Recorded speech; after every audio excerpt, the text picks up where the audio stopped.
Baik. Silakan. Oh, tidak ini ya, izin. Oh ya, maaf. Ada siap. Ya, izin majelis.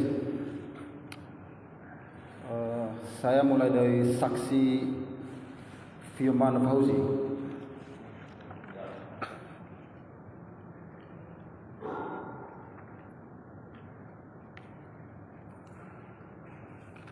Dalam melakukan penangkapan, apakah saksi membawa surat tugas?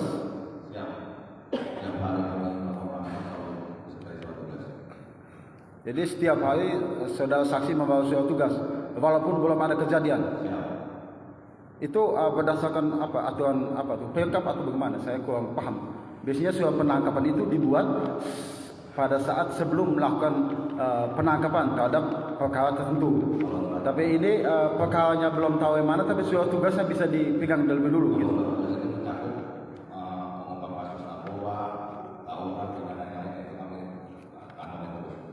Jadi surat tugas ini bukan terkait penangkapan masalah kejadian tindak pidana khusus, tapi juga tindak pidana lainnya juga.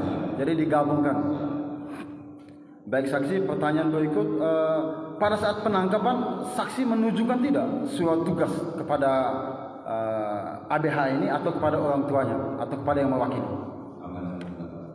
Nama untuk mohon maaf untuk kepada saudara ABH Polikarpus. Waktu itu dia memberi pengakuan kepada kami, bahkan keluarga, tidak sama sekali menunjukkan surat tugas dan juga surat penangkapan, tidak sama sekali. Saya mengkonfirmasi apakah pernyataan saksi ini benar ataukah berbohong gitu. Mohon maaf. Jadi saudara saksi waktu itu tidak tahu tentang penunjukan surat tugas, hanya kanit. Ya, mestinya pimpinan saksi yang datang sidang, ya, bukan saksi gitu. Sebentar Pak, kita kalau soal masalah sah tidaknya penangkapan, prosedurnya benar atau tidak, itu sudah lewat, itu dari pra peradilan. Ya, jadi tolong pertanyaan seperti itu nggak usah berbanyak. Kita khusus saja kepada terbukti tidaknya perbuatan. Efektifnya, ya. Siap majelis, kita untuk memastikan saja. Silakan. Saksi, tadi saat saksi ke lapangan ya, untuk menangkap pelaku-pelaku ini, apa yang menjadi dasar pegangan pelaku sehingga saksi ini kok tahu bahwa pelaku yang melakukan tindakan penganiayaan hingga menyebabkan hilangnya nyawa itu adalah termasuk klien kami ABH Polikarpus ini? Berdasarkan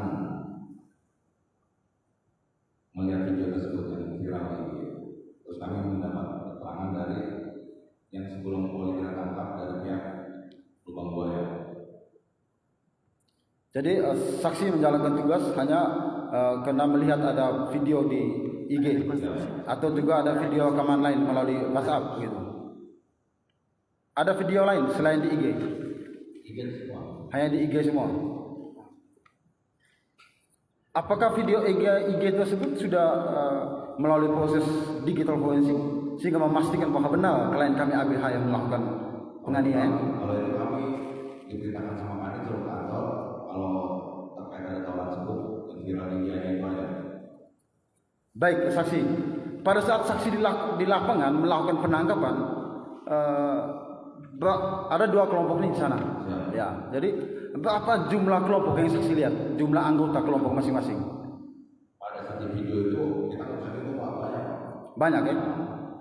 Jadi artinya saksi melihat dengan jelas bahwa di lapangan ada banyak sekali yang terlibat itu. Nah, pertanyaan saya, mengapa hanya 7 saja yang ditahan? Bahkan salah satunya klien kami Polikarpus ini. Karena sampai sekarang mereka belum ada kabur semua Pak. Kamu tetap melawan itu Pak. Oh jadi kepolisian saksi ini, mohon maaf, artinya kepolisian mengalami kendala karena mereka menghilang ya. Artinya karena yang bisa saksi dapat hanya yang 7 ini. Apakah statusnya lain itu saat ini? Bagaimana status hukumnya? Yang belum bisa saksi tangkap? DPO. Baik saksi, kami berharap Bapak mereka betul-betul DPO ya, bukan jangan sampai klien kami jadi salah satu korban yang menjadi dipilih ya. Jadi korbannya pilih-pilih ya saksi apa ya, tersangka ini pilih-pilih, enggak semua. Ternyata saksi mengetahui banyak pelaku, tapi yang ditangkap cuma klien kami ini dan teman-temannya gitu. Jadi kita berharap bahwa itu betul, bahwa pelaku lain menghilang ya. Kami juga tidak mau jangan sampai ada kriminalisasi terhadap klien kami sementara yang lain dibiarkan gitu. Izin majelis saya beralih ke rekan yang lain. Baik, terima kasih pada Pak Firman. Saksi, ketika kejadian itu kan saudara tentu tidak ada di TKP ya. Siap. Nah, saudara mendapatkan informasi melalui